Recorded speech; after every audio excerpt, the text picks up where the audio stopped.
Aarthi vlog நேயர்கள் அனைவருக்கும் அன்பார்ந்த வணக்கங்கள். இன்னைக்கு இந்த பதிவை பார்த்துட்டு இருக்கிற நீங்கள் நிறைய பேருக்கு பண உதவி செஞ்சுருப்பீங்க. அதில் நல்ல மனம் படைத்தவர்கள் கண்டிப்பாக திரும்ப வந்து அந்த பணத்தை கொடுத்துட்டு உங்களுக்கு நன்றி சொல்லிட்டு போக போகிறாங்க. பாருங்கள், அதற்கு என்னுடைய வாழ்த்துக்கள். ஏன்னா இந்த காலகட்டத்தில் உதவி செய்யணுன்ற மனம் உள்ளவர்களை பார்க்குறதே ரொம்ப அதிசயம். அப்படியும் பண உதவி செய்கிறாங்க அப்படின்னும் பொழுது அவங்க செய்த அந்த உதவியை நம்ம மதிக்கணும்.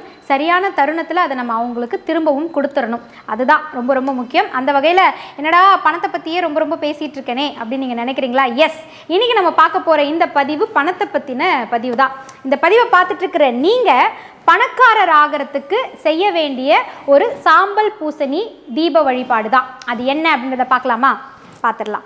ஸோ பணம் அப்படின்றது எல்லோருடைய வாழ்க்கையிலும் ஒரு மையப்பொருளாக இருந்துகிட்ருக்கு. பணம் மட்டுமே முக்கியம் கிடையாது, ஆனால் பணம் கண்டிப்பாக முக்கியம்.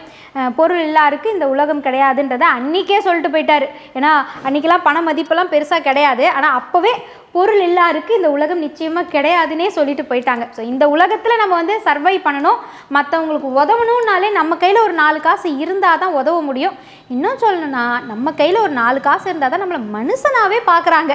அப்படி இருக்கும்பொழுது அந்த பணத்தை நல்வழியில் சம்பாதிப்பதற்கான வழிகள் எங்கெங்கெல்லாம் இருக்குது, என்னென்ன வாய்ப்பு இருக்குது அப்படின்றத தேடிட்டு இருக்கிற நீங்கள் ஆன்மீக ரீதியாக இறை வழிபாடின் மூலமாக அந்த பண வரவை அதிகப்படுத்துறதுக்கும் உங்களை செல்வந்தர ஆக்கிறதுக்குமான ஒரு தீப வழிபாடு முறை தான் இந்த சாம்பல் பூசணி தீபம். சாம்பல் பூசணி அப்படின்றது என்னன்னு பார்த்தீங்கன்னா எல்லாருமே சொல்லக்கூடிய வெண்பூசணியோடைய பெயர் தான் சாம்பல் பூசணி அப்படின்னு நம்ம வந்து சொல்கிறோம். ஸோ இந்த பூசணிக்காய் அப்படின்னாலே நம்ம வீட்டில் எல்லாருக்குமே தெரிஞ்ச ஒரு விஷயம்தான்.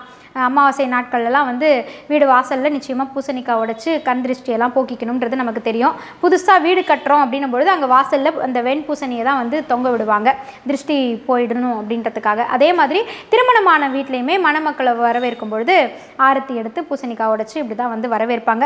ஒரு புது பொருள் நம்ம வீட்டுக்கு வருது அப்படின்னாலே நம்ம பூசணிக்காய் உடைச்சி திருஷ்டி சுற்றி போட்டுட்டு அதன் பிறகு தான் அதை உள்ளே நம்ம கொண்டு வருவோம். இன்னும் சொல்லணும்னா திருமணங்களில் பார்த்திங்கன்னா உணவு வகைகளில் பூசணிக்காய் நிச்சயமாக இருக்கும். பூசணிக்காய் சாம்பார் அப்படின்றதுமே நிச்சயமாக இருக்கும். ஏன்னா அது உடல் ஆரோக்கியத்திற்கும் சிறந்தது, மன ஆரோக்கியத்திற்கும் சிறந்தது, நம்ம வாழ்க்கைக்குமே சிறந்த ஒரு விஷயம்தான். அப்படிப்பட்ட இந்த சாம்பல் பூசணி, இந்த வெண்பூசணி யாருக்கு மிக மிக உகந்தது அப்படின்னு பார்த்தீங்கன்னா பைரவர்கள்லேயே மிக முக்கியமான ஒரு பைரவராக எல்லோராலும் வழிபடக்கூடிய ஸ்வர்ண ஆகாஷன பைரவருக்கு உகந்தது தான் இந்த பூசணிக்காய், அதுவும் வெண்பூசணி சாம்பல் பூசணி அப்படின்றது. ஸோ இந்த பைரவர் வழிபாடை மேற்கொள்ளக்கூடியவங்க நான் சொல்லக்கூடிய இந்த தீபத்தை ஒவ்வொரு புதன்கிழமை தோறும் மாலை நேரத்தில் நீங்கள் போய், இல்லை எப்போனாலும் போகலாம், ஆனால் புதன்கிழமை போய் இந்த விளக்கேற்றிட்டு நீங்கள் இறைவனை வழிபட்டு வந்தீங்கன்னா நிச்சயமாக உங்களை தேடி ஸ்வர்ணம் வந்து கொண்டே இருக்கும். நீங்கள் கண்டிப்பாக பணக்காரர் ஆகிறது உறுதி. அதுக்கு நீங்கள் என்ன பண்ணணும் அப்படின்னா நல்ல சாம்பல் நிற பூசணி வெண்பூசணி நீங்கள் வாங்கிக்கணும். 2 வெண்பூசணி நீங்கள் வாங்கணும். நல்ல அழகாக சின்னதாக பார்த்து 2ஆக வெட்டுறதுக்கு வசதியாக இருக்கிற மாதிரியான பூசணி பார்த்து 2 பூசணி வாங்கி வெட்டி எடுத்துக்கணும். அப்போது ஒவ்வொரு ஜோடியாக மொத்தம் 4 பீஸ் நமக்கு வந்து கிடைக்கும். அதை வாங்கிட்டு உங்கள் வீட்டு பக்கத்தில் இருக்கக்கூடிய பைரவர் ஆலயம், பைரவர் இருக்கக்கூடிய ஆலயம் எது இருக்கோ அந்த இடத்துக்கு போயிடுங்க. போயிட்டு எப்போ முடியுமோ அப்போ போயிடுங்க. ஆனால் புதன்கிழமை, ஒவ்வொரு வாரத்தினுடைய புதன்கிழமையில் நீங்கள் போகணும். போயிட்டு இந்த 4 துண்டுகள் பூசணி, 2 பூசணி வந்து 2ஆக வெட்டின 4 துண்டுகளை எடுத்துகிட்டு போயிடுங்க. எடுத்துகிட்டு போயிட்டு அதுக்குள்ளே இருக்கக்கூடிய அந்த விதைகள் இதெல்லாமே நல்லா குரண்டி எடுத்துடுங்க. ஒரு சிலர் கத்தியெல்லாம் பயன்படுத்தி அதை ரொம்ப வந்து டேமேஜ் பண்ணிடுவீங்க. அந்த மாதிரி பண்ணாதீங்க. எளிமையாக மிருதுவாக மென்மையாக வழித்து எடுக்க பாருங்கள். உட்கரண்டி ஏதாவது இருக்குது, மரக்கரண்டி இருக்குது அப்படின்னா அதில் நீங்கள் குரண்டி எடுத்திங்கன்னா ரொம்ப எளிமையாக வந்துடும். குரண்டி எடுத்துட்டு அந்த 1 2ஆக வெட்டுறோம் இல்லையா, 2ஐயும் பிரித்து வச்சிடக்கூடாது, சேர்த்து தான் வைக்கணும். ஒன்றோட ஒன்று பட்டு இப்படி சேர்ந்து தான் வைக்கணும். 1 2ஆக வெட்டி இப்படி, 1 2ஆக வெட்டி இப்படி சேர்த்து பைரவர் சந்நிதி எங்கே இருக்கோ அந்த இடத்துல வச்சு அதில் எண்ணெய் தீபம் ஏற்றலாம். இல்லைங்க என்னால் முடியும், எனக்கு வந்து கண்டிப்பாக செல்வம் சேரணும், நான் பணக்காரர் ஆகியே தீரணும், என்னால் இது கண்டிப்பாக செய்ய முடியுன்றவங்க அத்தனை பெரிய பூசணிக்கு உங்களால் நெய் ஊற்ற முடியும் அப்படின்னா தாராளமாக நீங்கள் நெய் வாங்கியும் ஊற்றி ஏற்றலாம்.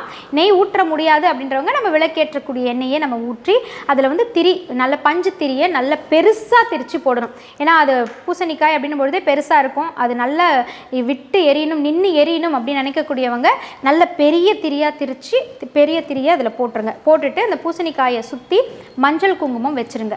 நல்லா மஞ்சள் குங்குமம் வச்சுட்டு பூசணிக்காய் கிட்ட இந்த டைமண்ட் கல்கண்டு அப்படின்னு நம்ம சொல்லுவோம், பொதுவாக கற்கண்டு கிடைக்குதான்னு பாருங்கள், எந்த கற்கண்டாக இருந்தாலும் பரவாயில்ல, அந்த கற்கண்டு வாங்கி அதையும் ஒரு தட்டில் நல்லா நிறச்சி வச்சு அதையுமே நெய்வேத்தியமாக வச்சுருங்க. அர்ச்சகர் யாராவது இருக்காங்க நமக்காக வந்து பூஜை செஞ்சு தருவாங்க அப்படின்னா அவங்க கையில் கொடுத்து நெய்வேத்தியம் பண்ணி தர சொல்லுங்கள். அப்படி இல்லைன்னா நீங்களே பூசணிக்காய் பக்கத்தில் வச்சுட்டு விளக்கு ஏற்றிடுங்க. ஏற்றிட்டு நெய்வேத்தியம் பண்ணிவிட்டு அந்த இடத்துலே உட்கார்ந்து ஒரு 15 நிமிஷம் நீங்கள் வந்து அப்படியே ஆழ்ந்த சிந்தனையில் அப்படியே மனமுருகி இறைவனை நீங்கள் பிரார்த்தனை செய்யணும். உட்கார்ந்து பிரார்த்தனை செய்யணும், வேண்டணும். விளக்கேற்றணுமா கிளம்பணுமான்னு இருக்கக்கூடாது. ஒரு 15 நிமிஷம் அங்கேயே உட்காந்து எந்த ஒரு சிந்தனையும் இல்லாமல் எல்லாமே நல்லபடியாக நடக்கும். இறைவன் வந்து எனக்கு எல்லாமே செய்து கொடுப்பாரு. சொர்ண ஆகாஷன பைரவருக்கு என்னுடைய மனமார்ந்த நன்றிகள். சொர்ண ஆகாஷன பைரவரே போற்றி அப்படின்னு சொல்லி மனசார ஒரு 15 நிமிஷம் அப்படியே காமாக அமைதியாக உட்காந்து பிரார்த்தனை செஞ்சுட்டு அதுக்கப்புறம் அந்த நெய்வேத்தியம் செஞ்ச கற்கண்டை எடுத்து அந்த கோயிலில் வரக்கூடியவங்களுக்கெல்லாம் கொடுத்துருங்க. பிரசாதமாக கொடுத்துட்டு நீங்கள் வீட்டுக்கு வந்துடலாம். வாரந்தோறும் புதன்கிழமை இந்த ஒரு விளக்கேற்றும் முறையை, இந்த சாம்பல் பூசணி விளக்கேற்றும் முறையை நீங்கள் பின்பற்றி வாங்க. ஸ்வர்ண ஆகாஷன பைரவரை நினச்சி பைரவர் இருக்கக்கூடிய ஆலயத்தில் இந்த விளக்கேற்றி வாருங்கள். நிச்சயமாக உங்களுக்கு இருக்கக்கூடிய கடன்கள் எல்லாம் அடைஞ்சு நிறைய வாய்ப்புகள் கூடி வரும், வேலை வாய்ப்புகள் கூடி வரும், ப்ரமோஷன்ஸ் அதிகரித்து வரும், வெளிநாடு போகிறதுக்கான வாய்ப்புகள் வரும், சிக்கலில் இருந்த சொத்துக்கள் எல்லாம் வந்து விடுபட்டு உங்களுக்கு பண வரவு வரும். எங்கேருந்தெல்லாம் உங்களுக்கு பணம் மணி வந்து பிளாக்ல இருந்ததோ அது எல்லா பிளாக்கேஜையுமே அதை எடுத்து விட்டுட்டு எல்லா திஷ்டியுமே எடுத்து விட்டுட்டு தொடர்ந்து உங்களுக்கு ஒரு மணி ஃப்ளோவை உங்களுக்கு ஏற்படுத்தும். நீங்களே உணர ஆரம்பிப்பீங்க, பரவாயில்ல முன்னே இருந்ததுக்கு இப்போ நம்ம கொஞ்சம் ஃப்ரீக்வெண்ட்டாக இருக்கோம், நமக்கு தேவையான அளவுக்கு செலவு செய்ய முடியுது, லிக்விடிட்டி நம்மக்கிட்ட கொஞ்சம் நிறையா இருக்குது, பணத்தை நம்மளால் கையில் வச்சுக்க முடியுது, யார் எது கேட்டாலும் நம்மளால் கொடுக்க முடியுது அப்படின்ற ஒரு நிலை கண்டிப்பாக மாறி வரும். அந்த நிலையில் நம்ம என்ன பண்ணணும்? சிக்கனமாக சேமித்து வீண் செலவுகள் செய்யாமல் அந்த பணத்தை ஒரு நல்ல முதலீடு செய்யுங்க. நல்ல நபர்களுக்கு உதவணும்னு நினைக்கக்கூடியவங்களுக்கு மனசார உதவி செய்யுங்க. நிறைய தானங்கள், அன்னதானங்கள், இதை மாதிரியான விஷயங்கள் செய்யுங்க. வீண் விரயம் செய்யாமல் பணத்தை பாதுகாத்து வந்தீங்கன்னா இந்த தீபம் போட போட நீங்கள் தான் உங்கள் குடும்பத்தில் மிகச்சிறந்த செல்வந்தராகவும் பணக்காரராகவும் இருப்பீங்க. ஸோ இந்த மெத்தடை நீங்கள் ஃபாலோ பண்ணி பாருங்கள். நான் ஆல்ரெடி இதெல்லாம் ஃபாலோ பண்ணிட்டு தாங்க இருக்கேன். எங்கள் வீட்டில் கூடுதலாக இதையும் சேர்த்து நாங்கள் பண்ணுவோம் அப்படின்ட்டு ஏதேனும் குறிப்புகள் இருந்ததுன்னா கண்டிப்பாக கமெண்ட் பாக்ஸில் எங்களுக்கு சொல்லுங்கள். மறக்காமல் உங்களுடைய அன்பை லைக் அண்ட் ஷேர் மூலமாக தெரியப்படுத்துங்க. நம்மளுடைய விஜே ஆர்த்தி விலாகினுடைய இன்ஸ்டாகிராம், ஃபேஸ்புக், மோஜ் இந்த பேஜஸ் எல்லாத்தையுமே நீங்கள் கண்டிப்பாக ஃபாலோ பண்ணுங்கள். அடுத்த ஒரு சூப்பரான பதிவோடும் மீண்டும் உங்களை சந்திக்கின்றோம். நன்றி, வணக்கம்.